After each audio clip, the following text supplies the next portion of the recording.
The night had no moon, no stars, no friendly glimmers scattered across the sky to soften the weight of the darkness. It was the kind of night that felt older than time itself, a night that pressed against windows and doors like a heavy hand, daring anyone awake to step beyond their threshold. Inside his small wooden cabin, Elias Gray turned in his narrow bed, his body aching from another day spent bending to the soil that yielded little but dust. He had expected silence so complete that even the wind refused to stir, but instead he woke to sound. At first, he thought it was his hunger speaking. Hunger had a way of whispering into his dreams, pulling strange echoes from his stomach until they crept into his ears. But as Elias opened his eyes, he realized the sound was not inside him. It was outside, thin, fragile, yet piercing enough to cut through the heavy stillness. It was crying. He sat up, his breath catching. Crying was not a sound this valley knew anymore. Children's laughter had long been stilled by hunger, and no neighbor would wander this far at such an hour. He strained to listen.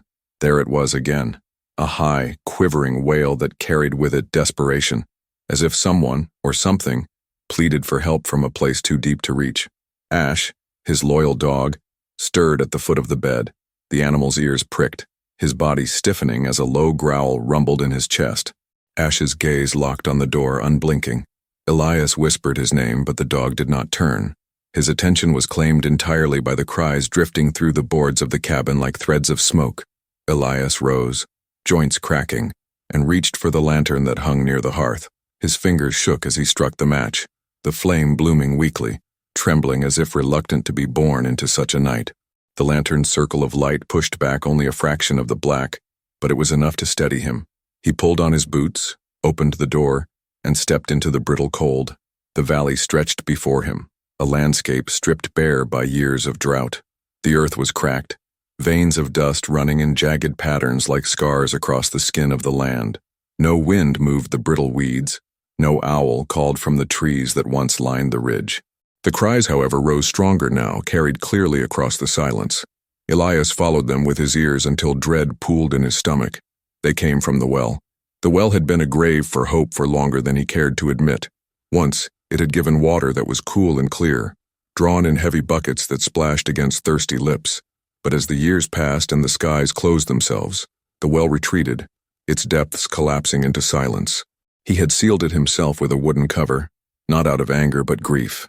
It had been the last voice of the land, and when it fell quiet, so too did much of Elias's faith. Now, that same silence had been broken.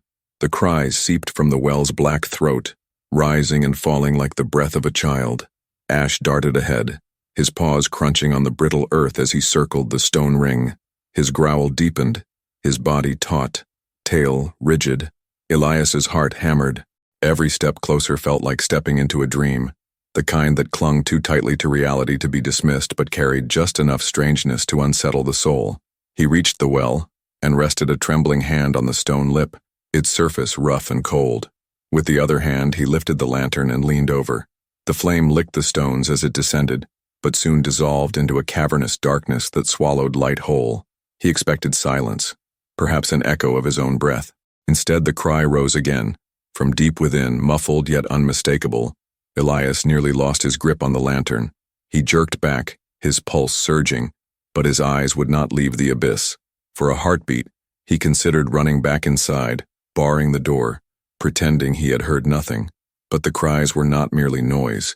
They were pleas, carrying a weight of desperation that seemed to press directly against his chest. He whispered a prayer into the night, his voice hoarse, raw from disuse. Lord, if this is madness, steady me. If it is truth, let me see it. The lantern flame flickered violently, as if in answer. Ash barked once, sharp and urgent, the sound echoing down the shaft and returning twisted as though the well itself had spoken back. Elias tightened his grip on the lantern, set his jaw, and peered once more into the darkness. And then he saw it. Movement. Not clear, not distinct, but undeniable. Something shifted far below, something alive. His breath caught, his knees weakening. The night, the valley, even the sky seemed to hold still as Elias whispered the only words his mind could find. My God, there's something down there. Elias Gray had long ago stopped expecting kindness from the land. It had been over a decade since the valley had yielded anything more generous than dust, and in that time the soil had taught him to measure his hopes carefully, as one measures grain when there is too little left to fill the sack. His life had become a rhythm of labor without reward, of planting seeds that never sprouted, of lifting his eyes to skies that forgot how to rain. His cabin, perched on the edge of a hollow field, bore testimony to years of this slow erosion. The walls leaned under the weight of storms that had passed them by. The roof sagged in the middle, patched with bits of tin scavenged from neighbors long gone, and the single chimney leaned like a weary man too stubborn to fall. Inside, the floorboards were uneven, worn down by boots that had walked the same path from bed to hearth to door 1,000 times. There was nothing fine, nothing ornamental, only the bare bones of survival. Still, it was home. The table scarred by countless meals of beans and bread, the wooden chair smoothed by the shape of his body, the cracked cup from which he drank. Each was an extension of Elias himself, humble and enduring. He lived alone except for Ash, the dog that had appeared one winter thin as a reed, his ribs showing through matted fur. Elias had shared his crust of bread, and from that night on, the dog had never left. Faithfulness bound them more securely than blood. Neighbors were rare in this stretch of valley. A few stubborn families clung to their farms on distant ridges, but most had left for towns where factories promised wages more reliable than harvests. Those who remained were like Elias, tied to the soil not by choice but by something deeper, something akin to love or curse. They were men and women who could not abandon the land even as it abandoned them. The old well was the cruelest reminder of that betrayal. For generations it had been the heart of the farm, its rope groaning under the weight of water buckets drawn each morning and evening. Elias remembered as a boy lowering the pail, hearing the satisfying splash, and pulling it up heavy with cool, life-giving water. He remembered his mother's laughter as she poured it into jars, her hands quick and sure, her voice telling him the land would always provide if treated with patience. But patience had run dry, as surely as the well itself. Elias had fought it for years. When the water line sank lower, he dug deeper. When the pulley cracked, he fashioned a new one. When the rope frayed, he wove another by hand. Each time he lowered the bucket, he prayed, "Let it be enough, Lord. Just one bucket more." But each time he drew up only dust, the dry rasp of rope over stone, and the hollow rattle of hope collapsing into despair. The day he sealed the well was the day a part of him broke. He hammered a wooden cover over its mouth, not in anger but in mourning, as one covers the coffin of a loved one. To him the well had been more than stone and water. It had been a promise, a covenant between man and earth, faith and survival. When it failed, it felt as though heaven itself had turned away. Since then, Elias's days had followed a weary rhythm. He rose before dawn, when the sky was a dull gray smear, to check his fields. He sowed seed when he could afford it, though most of it rotted in the ground. He mended fences chewed by wind, patched roofs that rarely felt rain, split wood to fight off the winter cold. His meals were simple, his work unending, his prayers quiet, and often unanswered. At night he sat by the fire with Ash at his feet, staring into the flames as though they might reveal some hidden mercy. Yet despite everything, Elias was not bitter. He was tired, yes, so deeply tired that his bones ached with it, but he had not let resentment hollow him out. He was a man of humility, slow to anger, quick to offer what little he had if a stranger knocked at his door. His faith was not a roaring fire, but an ember that refused to die, flickering stubbornly against the cold winds of despair. The townsfolk, on the rare occasions he visited, pitied him. In hushed corners of the tavern they called him cursed, a man who clung to dead land because he did not know how to let go. But Elias knew better.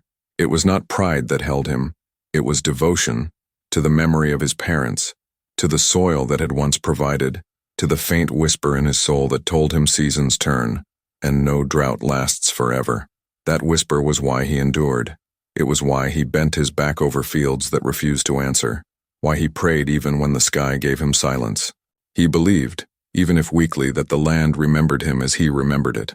And though he did not say it aloud, he waited for something, anything, to stir that memory awake.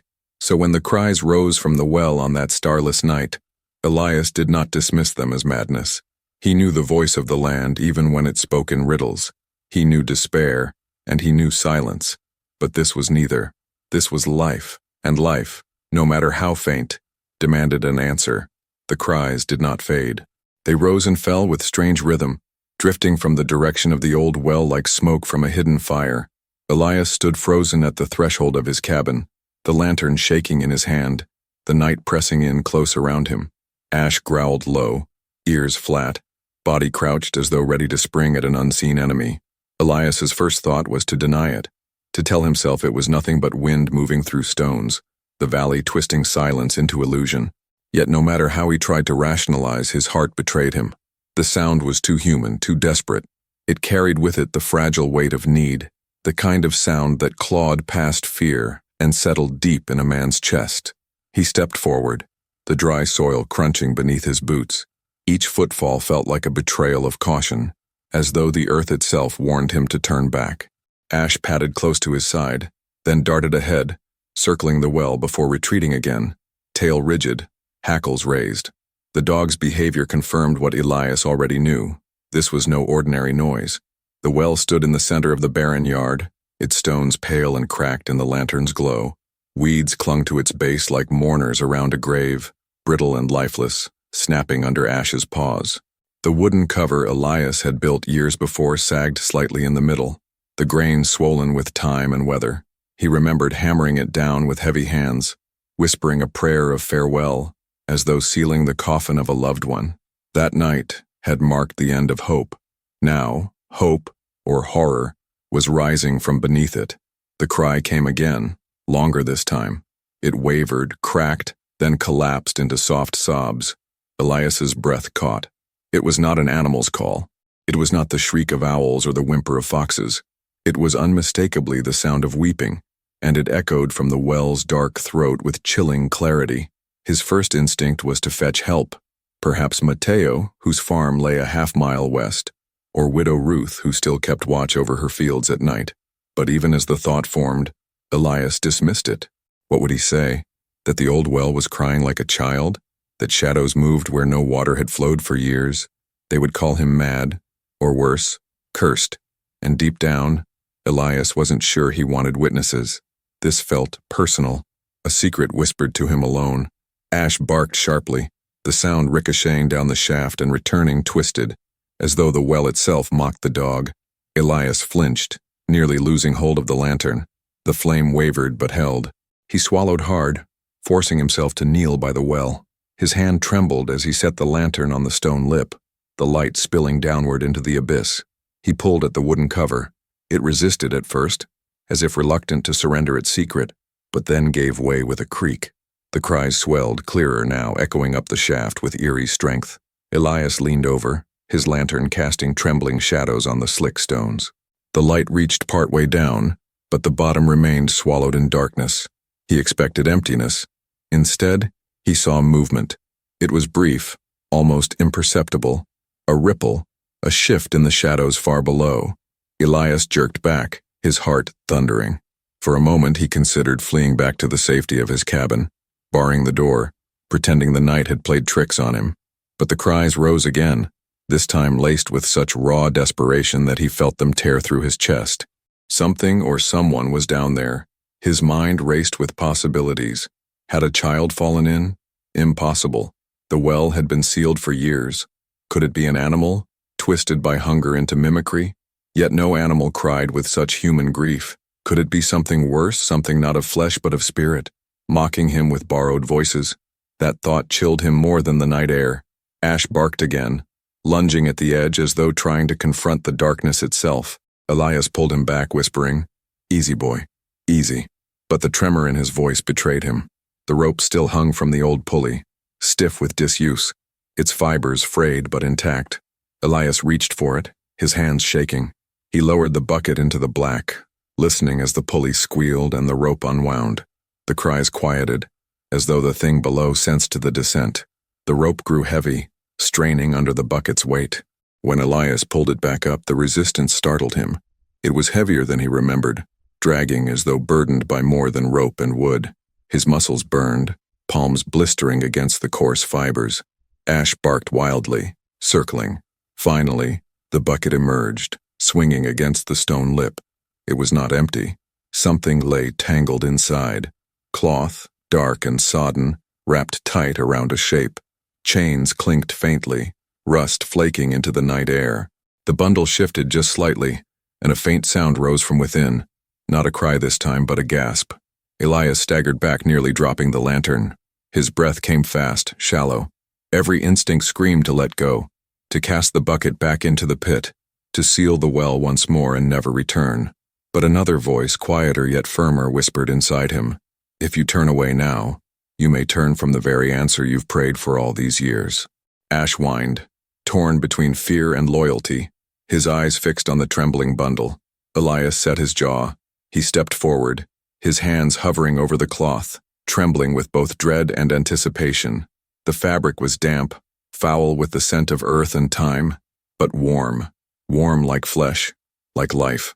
He drew back a fold, chains rattled faintly, a fragile breath escaped the darkness within, and in that moment, Elias knew. Whatever the well had hidden, it was alive. Elias's hands hovered over the sodden bundle, uncertain, trembling. The lantern's glow cast jagged light across the cloth, picking out the rusted chains coiled around it like snakes. His heart pounded in his ears, louder than the night, louder than Ash's nervous growl. The cries had quieted now, but the echo of them lingered, an aftersound in the air, like thunder long after lightning has struck. He swallowed hard. His whole body screamed to cast it back into the well, to let darkness reclaim what belonged to it. But when he drew his hand back, he felt warmth radiating from the cloth. Not the cold stiffness of death. Warmth. Life. Ash whimpered, circling, his claws scratching against the stone rim. Elias forced himself to breathe. He had pulled this thing up. He had seen it stir. If he turned away now, he would live the rest of his days haunted by the sound of weeping, never knowing what soul he had abandoned. Still, fear clawed at him. He opened his mouth to pray, but before he could form the words, a voice cut through the night. "Elias Gray?" He spun, nearly losing hold of the lantern. A figure stood at the edge of the path, shawl drawn tight against the cold. Widow Ruth, silver-haired, her posture stooped, but her eyes sharp as glass. She must have heard Ash's barking, must have followed the light. Elias tried to speak, but his throat was dry. Ruth stepped closer, her gaze narrowing as it fell upon the bucket. "What fool thing are you doing at this hour?" she asked. Elias swallowed. "The well," he managed. "It's not empty." She frowned, stepping closer, her shadow mingling with his in the lantern light. When her eyes fell on the trembling cloth, she stopped dead, her lips parted, breath catching. She crossed herself. "Sweet Lord," she whispered, "what have you dragged out?" "It cries," Elias said hoarsely. "It breathes." Ruth shook her head, her voice trembling but firm. "No child of God comes wrapped in chains, Elias. Whatever that is, it should be left where you found it." Before Elias could answer, more footsteps approached, heavier this time. Mateo Morales strode into the yard, lantern in hand, his broad shoulders blotting out the faint starlight. His two younger brothers followed close behind, their eyes wide. "We heard shouting," Mateo said gruffly. Ash's barking carried clear across the ridge. His gaze fell on the bundle. "What in God's name?" Elias bristled. He didn't want an audience. Yet the night had drawn them all, as though the well itself had called. "Something's alive down there," he said. Mateo's jaw tightened. His brothers muttered curses under their breath. One spat into the dirt. "Cursed," the youngest whispered. "The earth doesn't give without taking." The group gathered around the well, lanterns casting restless shadows that danced across the stones. Ash barked once more, sharp and urgent, then fell silent, ears pinned back. The air felt heavier now, as though the ground itself held its breath. Ruth spoke again, her voice like flint. "Cast it back. Seal the well and forget what you've seen. Some gifts come poisoned." But Elias shook his head, his eyes fixed on the bundle. "It breathes," he repeated. "If it's a child, if it's a soul." His voice cracked. "I cannot turn away." Mateo stepped forward, testing the rope with his calloused hand. "Too heavy for a child," he muttered. "Feels like a corpse, or worse." At that, the bundle shifted. A faint sound rose, weak, muffled but unmistakable. A whimper, human. The brothers gasped. Ruth staggered back, clutching her shawl tighter. Mateo's eyes narrowed, torn between disbelief and fear. "No," he said. "It cannot be." Elias knelt beside the bucket, lantern light trembling across his face. He reached out, fingers brushing the damp cloth. The warmth seeped into his skin, undeniable. He looked up, meeting Ruth's frightened eyes, Mateo's hardened stare. "If I bury it back," Elias whispered, "and it was life, what kind of man would I be?" Silence fell. Even the night seemed to hush, waiting. Ruth's voice broke the stillness, softer now. "And if you keep it and it brings ruin? What kind of man then?" Elias felt the weight of her words. He had known despair, known silence, but this was different. This was a cry for help, given to him and no one else. He could not explain it, but deep in his soul, he felt it. Turning away now would be more than cowardice. It would be betrayal. Ash pressed close against his leg, tail low, eyes fixed on the bundle. The dog trembled, but he did not run. His loyalty gave Elias courage. "I'll see it through," Elias said, his voice low but steady. Ruth shook her head, muttering prayers under her breath. Mateo cursed softly, but neither tried to stop him. The brothers hung back, their fear plain on their faces. With trembling hands, Elias began to unwind the cloth. The chains rattled faintly, flakes of rust falling like ash. Each fold revealed more of what lay within. His breath quickened, his palms slick with sweat. Ash whined, pressing tighter against him. The others leaned forward despite themselves, eyes wide, caught between horror and fascination. Shadows danced across their faces as the lantern light flickered. Elias pulled at the last knot. His chest tightened, his heart hammered. He whispered a prayer, not for himself, but for whatever soul he was about to reveal. The bundle shifted once more, a frail sound rising from within. The chains loosened, the cloth fell away, and in that breathless moment, Elias Gray uncovered what the earth had hidden. The last knot gave way with a reluctant sigh, the cloth peeling back like a curtain that had long hidden its stage. The lantern light trembled as Elias lifted the folds aside, revealing what lay within. For a heartbeat no one breathed. The night itself seemed to freeze, as though creation leaned in to witness. It was not bone, not stone, not the grotesque relics of time they feared. It was a child, a boy slight as a sapling, his skin pale yet warm beneath the touch. His hair clung damp against his brow, his body thin and frail, but his chest rose and fell with shallow breaths. Chains coiled loosely around him, their rusted links crumbling against his fragile frame, as if centuries of binding had weakened the very iron that held him. Ruth gasped, her hands flying to her mouth. "Merciful Lord," she whispered, tears already brimming. Mateo cursed low, stepping back, his face contorted between disbelief and dread. His brothers clutched at each other, eyes wide, as if they had seen a ghost. Elias sank to his knees, his hands trembling as he brushed dirt and cloth from the boy's cheek. The child stirred faintly, lips parting. A faint sound escaped, so soft it might have been mistaken for wind, but Elias heard it. A word, fragile and quivering. Water. At that instant, the earth shuddered. A low rumble rolled beneath their feet, stirring dust from the stones of the well. Ash barked furiously, leaping back, fur bristling. The villagers staggered, clutching at the rim for balance. Then it came, a roar, a rush, a sound they had not heard in years. Water. It surged upward from the darkness, slamming against the stones, spraying into the night air like the valley itself had broken into song. Cold, clear, and alive, it cascaded over the rim, splashing onto the barren ground, filling the cracks, sinking into the thirsty soil. The smell of it, fresh, sharp, clean, swept across the yard, a perfume sweeter than any Elias had known. The villagers cried out. Ruth fell to her knees, weeping openly, lifting her hands in prayer. The Morales brothers stumbled back, their fear painted on their faces. Mateo's jaw clenched tight, his eyes wide with something between awe and terror. "This is no blessing," Mateo hissed, his voice shaking despite his defiance. "This is witchcraft, a curse dressed as mercy." But Elias barely heard him. The boy stirred again, his eyelids fluttering open. Dark eyes met Elias's, ancient and young all at once. They carried a depth no child should bear, as though he had watched centuries from the bottom of the well. His lips moved again, and though his voice was weak, the word was clear. Live.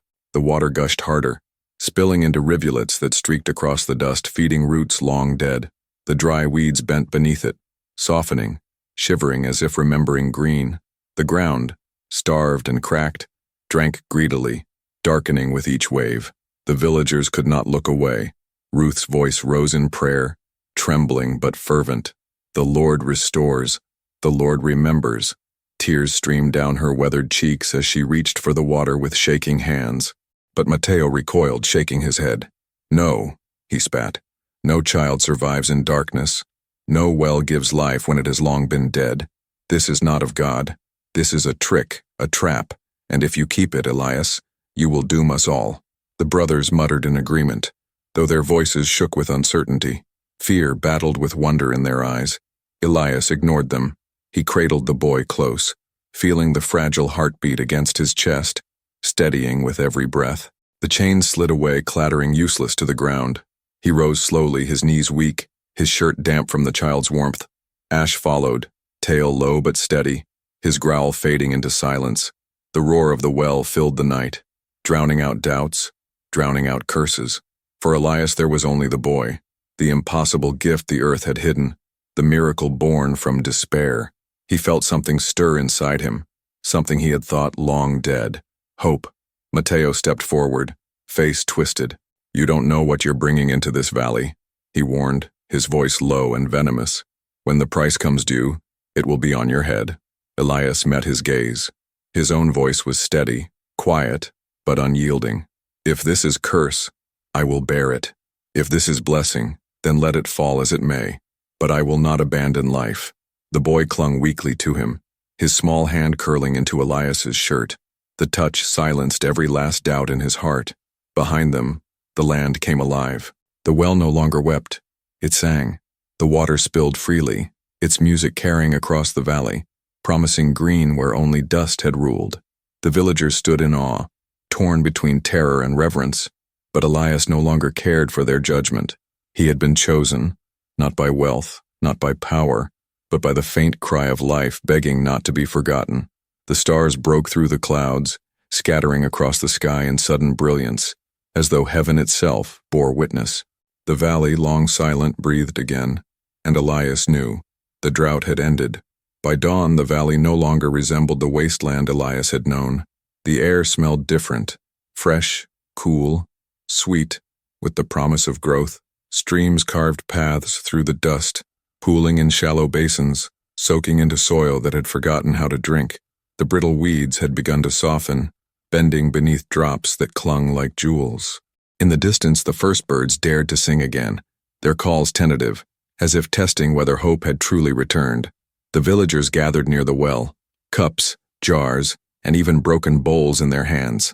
They filled them eagerly, water spilling over their wrists as they laughed and wept at once.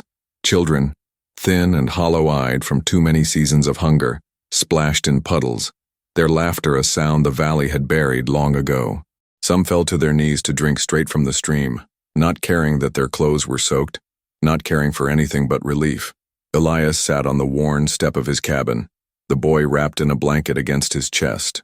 The child slept now, his breathing slow but steady, as if the earth itself had cradled him back into life. Ash lay close, head resting on Elias's boot, his body finally relaxed, as though the dog too understood that the night of dread had given way to a morning of mercy. Ruth approached quietly, her shawl damp from dew and tears alike. She knelt beside Elias, her eyes fixed on the boy. I prayed for years, she whispered, and I confess I nearly lost my faith. But the Lord answers in ways we cannot fathom. Her gnarled hand brushed the boy's hair gently, reverently, as if touching something sacred. Mateo lingered at a distance, his jaw set, his eyes narrowed. He muttered to his brothers, shaking his head, suspicion clinging to him like shadow. Yet even he could not resist filling his jar, drinking deeply, wiping his mouth with the back of his hand. Whatever his fears, thirst was stronger. Elias watched them all with quiet wonder. He had asked for rain, for crops, for relief. Instead, he had been given something far stranger, a child in chains, a well reborn, water flowing as though the valley itself had remembered compassion. He did not understand it, but he felt no need to. Some mysteries are not meant to be solved, only carried. He looked down at the boy, felt the fragile weight in his arms, and knew that his life had shifted. No longer would he measure his days by drought and despair. He had been entrusted with something greater, something that demanded not just labor of hands, but faith of heart. The villagers would argue for years about what had happened that night. Some would call it a miracle, others a curse. Some would whisper of omens, of ancient debts, of legends buried deeper than the well itself. But Elias knew the truth as surely as he knew the lines of his own weathered palms. Life had been placed in his care, and with it, a choice. He thought of the moment he had nearly turned away, nearly sealed the cries back into silence. How close he had come to abandoning hope. The memory made his chest tighten, his eyes sting. Never again, he vowed. Never again would he let fear speak louder than mercy. The sun climbed higher, spilling gold across the valley. The water shimmered in its light, carrying reflections like liquid fire. Elias lifted his gaze to the horizon, where fields once dead now glistened with promise. "Thank you," he whispered, "not for riches, not for ease, but for the reminder that even the deepest pit can hide a gift." Ash stirred, pressing closer. The boy shifted in his sleep, and Elias felt something swell within him, something he had thought long dead. It was not just hope. It was faith reborn, carried not in words or rituals, but in the simple truth now carved into his soul. Sometimes the greatest blessings rise from the darkest wells.